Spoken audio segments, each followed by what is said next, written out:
कक्षा 10 हिंदी व्याकरण लेक्चर 1। आज इसका पहला पाठ हम पढ़ेंगे, रचना के आधार पर वाक्य भेद। ठीक है, व्याकरण तो हमने शुरू से ही पढ़ा है।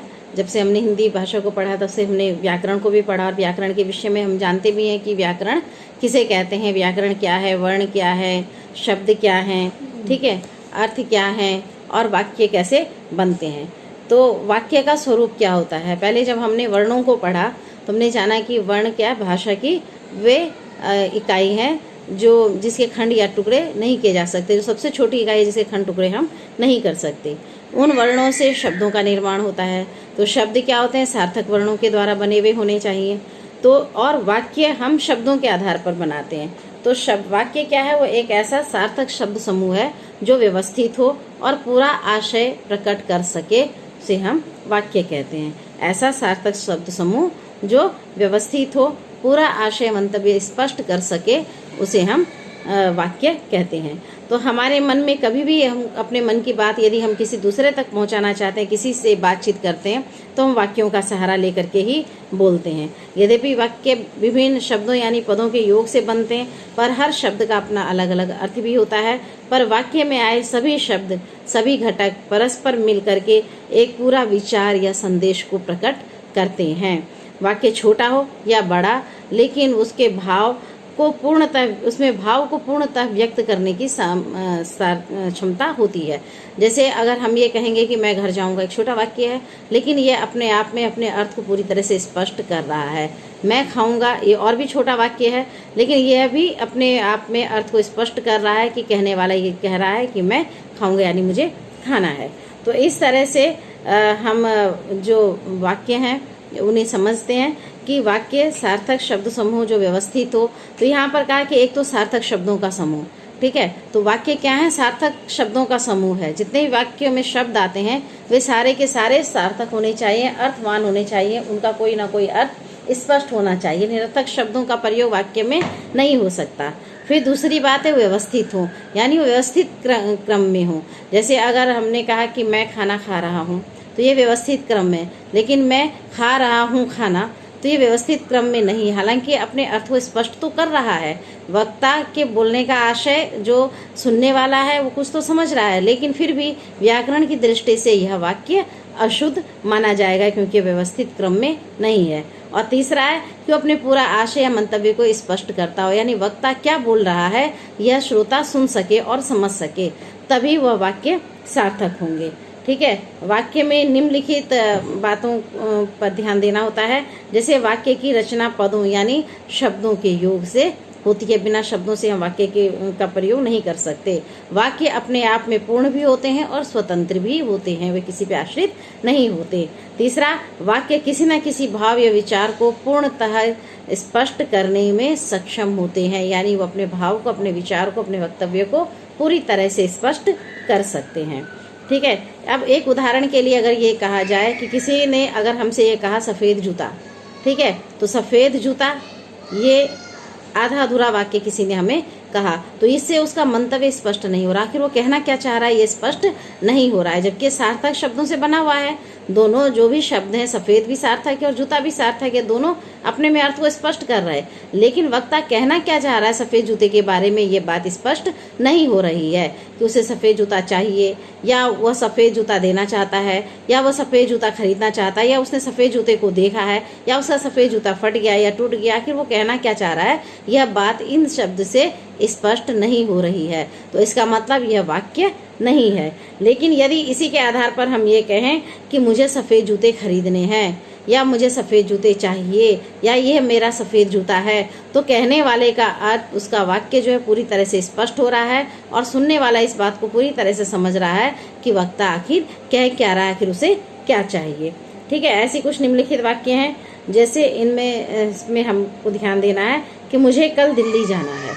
ठीक है, ये एक वाक्य है कि मुझे कल दिल्ली जाना है। श्रोता इसको समझ रहा है कि वक्ता क्या कह रहा है, कि वो कल दिल्ली जाना चाह रहा है। दूसरा है कि मुझे कल दिल्ली जाना है और फिर परसों वहाँ से कोलकाता जाना है।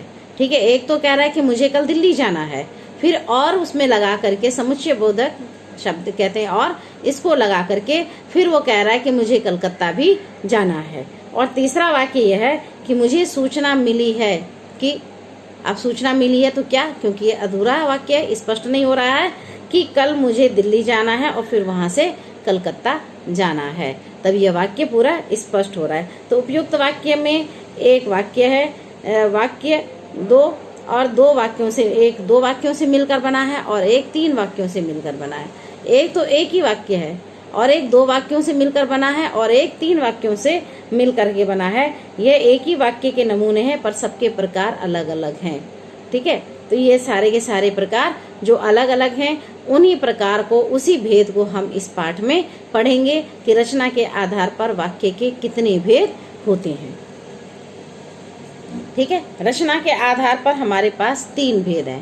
पहला है सरल वाक्य, दूसरा हमारे पास है संयुक्त वाक्य और तीसरा है मिश्र वाक्य। तो इसमें हम पहले सरल वाक्य के विषय में पढ़ेंगे। सरल वाक्य में एक ही क्रिया होती है। ठीक है, उसमें क्रिया एक ही होती है, एक ही कार्य हो रहा है। जैसे मुझे कल दिल्ली जाना है ना, तो इसमें एक ही क्रिया हो रही है कि जो वक्ता है, जो करता है, वो एक ही बात कह रहा है कि उसको जाना है कहाँ, दिल्ली जाना है। ठीक है, परंतु जब उसके साथ यह भी जोड़ दिया जाए कि परसों वह कलकत्ता जाएगा, तब यह सरल वाक्य नहीं रह जाएगा। ठीक है, सरल वाक्य का मतलब हो गया जिसमें कर्ता एक ही हो, क्रिया एक ही हो रही हो, तो उसे हम सरल वाक्य कहते हैं। सरल वाक्य में आने वाले क्रिया यदि अकर्मक हो तो उसमें कर्म नहीं आ सकता। यदि वह सकर्मक है तो द्विकर्मक कर्म नहीं आएंगे, जैसे सेठ ने नौकर को पैसे दिए। ठीक है, यदि प्रेरणार्थक क्रिया है तो प्रेरक संज्ञा और प्रेरित संज्ञा दोनों का प्रयोग होगा, जैसे अध्यापक ने छात्रों से लेख लिखवाया। सरल वाक्य के घटक, सरल वाक्य की रचना के मुख्यतः दो घटक माने जाते हैं। ठीक है, सरल वाक्य के दो घटक माने जाते हैं, एक है उद्देश्य और एक है विधेय। ठीक है, उद्देश्य का मतलब होता है कर्ता और विधेय का मतलब होता है क्रिया। जो सरल वाक्य होते हैं उसमें दो ही घटक होते हैं, एक होता है उद्देश्य और एक होता है विधेय। उद्देश्य का मतलब होता है कर्ता और विधेय का मतलब होता है क्रिया, यानी एक कर्ता जो करने वाला है और दूसरी क्रिया जो कार्य वह कर रहा है। इन दोनों के योग्य से ही वाक्य की संरचना का स्तर पूर्ण होता है।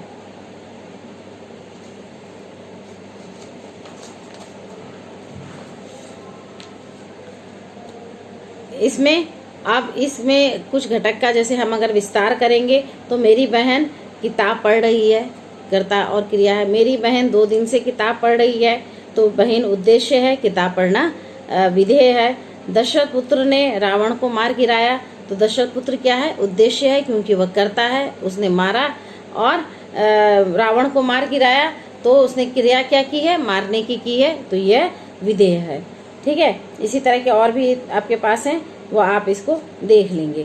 ठीक है, जैसे वह पुस्तक पढ़ते पढ़ते सो गया, तो वह विधेय उद्देश्य है और पुस्तक पढ़ना उद्देश्य है, तो विधेय है।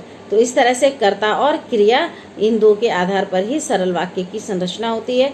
सरल वाक्य में एक ही कर्ता, एक ही क्रिया होती है, और उसमें अगर दो क्रियाओं को हम जोड़ें या दो वाक्यों को जोड़ें तो वह सरल वाक्य नहीं रह जाता।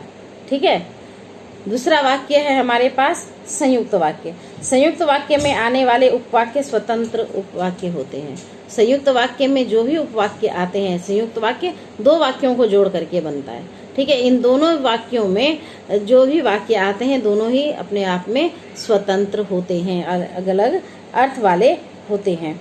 स्वतंत्र अर्थ अलग से स्वतंत्र रूप में हो सकता है। संयुक्त वाक्य में आए उपवाक्य समान स्तर पर उपवाक्य होते हैं। यहाँ कोई भी उपवाक्य ना तो किसी से बड़ा होता है, ना ही किसी से छोटा होता है, और ना ही वह उपवाक्य किसी पर आश्रित होता है। इसीलिए संयुक्त वाक्य उपवाक्यों में समानाधिकृत उपवाक्य अथवा समानाधिकरण उपवाक्य भी इसे हम कहते हैं। जैसे मोहन दिल्ली जाएगा और शीला यहीं रहेगी। मोहन दिल्ली जाएगा, ये एक वाक्य है। यह वाक्य अपने अर्थ को स्पष्ट कर रहा है, इसका मंतव्य पूरी तरह से स्पष्ट हो रहा है। ठीक है, कि मोहन दिल्ली जाएगा और शीला यहीं रहेगी। लेकिन हम इसमें और जोड़ करके एक और वाक्य को जोड़ रहे हैं कि शीला यहीं रहेगी, फिर शीला यहीं रहेगी, ये भी स्वतंत्र वाक्य है, इसमें भी ये भी किसी पर आश्रित नहीं है। ठीक है, तो ये दोनों स्वतंत्र उपवाक्य जब समुच्चय बोधक अव्यय यानी और, तथा, एवं के द्वारा जुड़ते हैं, तब इसे हम संयुक्त वाक्य कहते हैं।